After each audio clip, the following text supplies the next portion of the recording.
রাসূলুল্লাহ সাল্লাল্লাহু আলাইহি ওয়াসাল্লাম লাগাতার 2 মাস আল্লাহ তাআলার কাছে দোয়া করতেন, মাওলা রমজান তো চলে আসছে, আর মাত্র 2 মাস, আমাকে ওই পর্যন্ত পৌঁছায় দেন।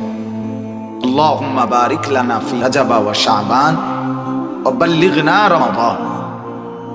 আল্লাহর কাছে নবী সাল্লাল্লাহু আলাইহি ওয়াসাল্লাম টানা 2 মাস এই দোয়া করতেন, আল্লাহ রজব এবং শাবান এই 2 মাসে বরকত দেন, রমজান পর্যন্ত পৌঁছিয়ে দেন।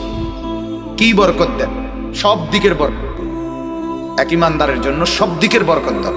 হায়াতে বরকত দেন যাতে রমজান পেতে পারে, সুস্থতার বরকত দেন যাতে সুস্থ থেকে ইবাদত করতে পারে, হ্যাঁ, পেরেশানি থেকে বিরত থাকবার এর মধ্যে বরকত দেন যাতে করে এক মনে আপনারা ইবাদত করতে পারেন।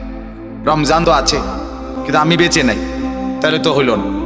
আমি বেঁচে তো আছি, রমজানও আসছে কিন্তু অসুস্থ, বন্দিগি করতে পারলাম না, তাইলেও তো হইল না।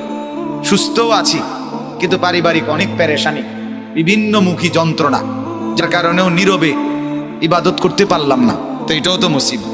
এই জন্য হার কিসিমের বরকত আল্লাহ যতভাবে হইলে আমি আপনার বন্দিগিটা নিরাপদে করতে পারবো, ইবাদত নিরাপদে করতে পারবো, সেইটা আপনার কাছে চাচ্ছি।